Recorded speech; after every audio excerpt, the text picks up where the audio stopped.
How do you stay so sharp, Howard, at your age? Like, I have watched a whole bunch of your interviews and read a lot of what you've written over the years.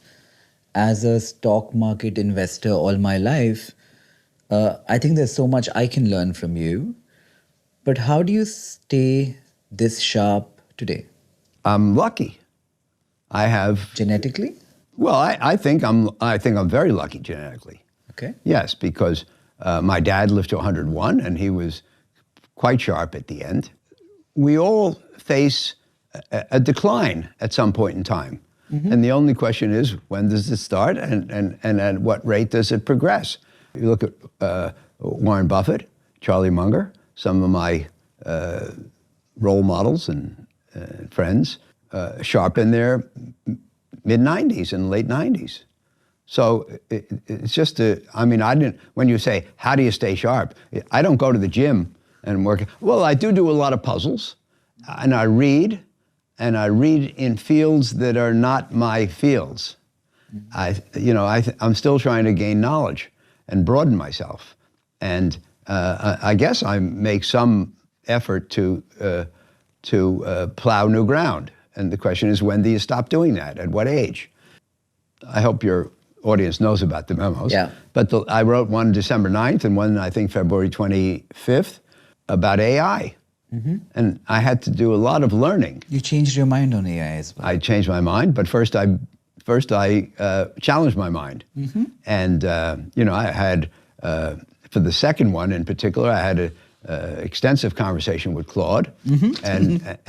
and learned a great deal. It was very exciting to be plowing new ground at almost 80. And do you think it could be ambition and hunger? Well, it is definitely a hunger.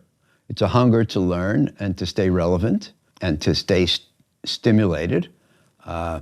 When you say ambition, that usually starts with dollar signs. Not necessarily. Yes, well, it's an ambition to stay relevant and to use your terminology, to stay sharp rather than start to atrophy. I think staying relevant is the core ambition of everyone.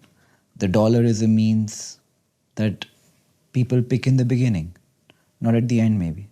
Well, I think that most ambition starts with the dollar sign. Mm-hmm. Enlightened cases, it transitions mm-hmm. to non-dollar. Not every case. Now, people are different. You can't. Mark Twain, I think it was, said all generalizations are flawed, including this one. But you can't generalize. Like you say very well, I heard you speak about the role luck plays in our life. Mm. Would you say enlightened or lucky? The ones who transition. Well, now you're really getting deep, because now you're talking about determinism mm-hmm. Versus intention. Mm-hmm. And I think there are some of both. Mm. These things are hard to parse, mm-hmm. Nikhil. But some people, I think, transition naturally. And as they grow, maybe they become wiser. Mm-hmm. And they start to understand that there are things that are more important than money, or let's say things that are important in addition to money.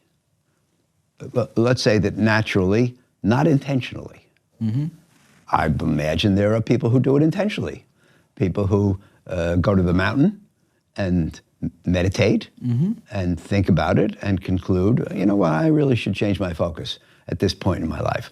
Have you been able to ever pull that off? Like, I've been fascinated with the idea of going to a mountain and arriving at some kind of evolutionary thought in my mind, which makes me actively transition into something. Mm. Have you been able to touch that?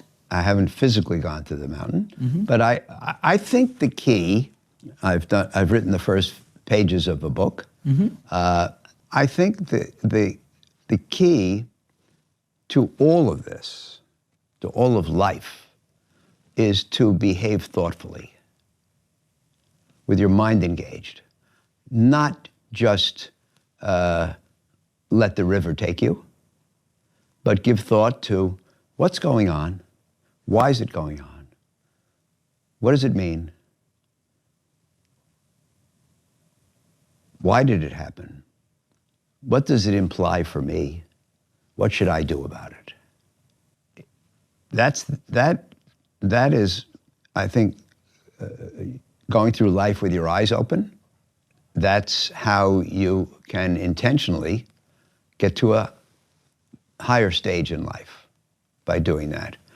The image that comes back to me is the image of whether you let the river take you or whether you try to figure out a better place to get to and then try to get there. Maybe once or twice in my life, I have felt like I could see the river.